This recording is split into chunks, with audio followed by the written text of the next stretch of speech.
ก็คือคติคือประเพณีคือจารีตได้ทำสืบต่อกันมาตั้งแต่สมัยโบราณตั้งแต่สมัยอดีตจนถึงปัจจุบันหลังจากที่พระเจ้าปรินิพพานมาก็มีการสืบทอดประเพณีทอดบุญในวันสำคัญของศาสนาก็มีอยู่หลายวันวันวิสาขบูชาวันมาฆบูชาวันอาสาฬหบูชาวันอัฏฐปุณณมีวันคิดประดูจะมีโดยเฉพาะวันนี้เป็นวันสำคัญอีกแบบหนึ่งก็คือเป็นวันที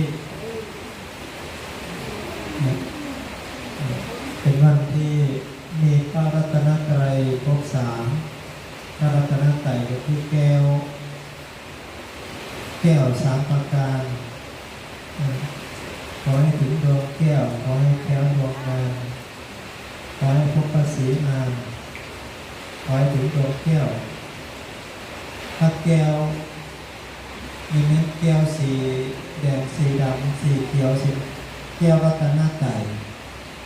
ท่านเปรียบเทียบเหมือนพระรัตนตรัยคือแก้ว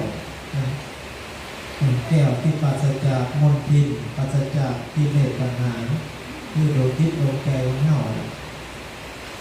ใจที่มันสว่างสวัยก็เหมือนแก้ว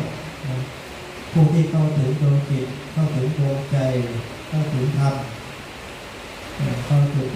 ธรรมของพระสัมมาสัมพุทธเจ้าก็มีพระพุทธเจ้าได้แสดงธรรมจักรพรรดิวัตนสูตรใน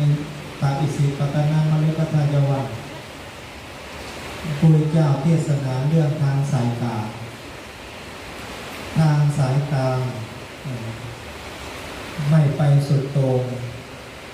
แล้วก็ไม่ไปทางเลวไม่ไปทางชั่วไม่ไปทางเลวดีเกินไปก็เลยเอาชั่วเกินไปก็ไม่เอาทางสายกลางที่พระเจ้าพระตรัสก็คือ อริยมรรคมีองค์8อริยมรรคมีองค์8คือทางสายกลางที่แท้จริงนี่คือทางสายกลางที่แท้จริงหลังจากที่พระเจ้า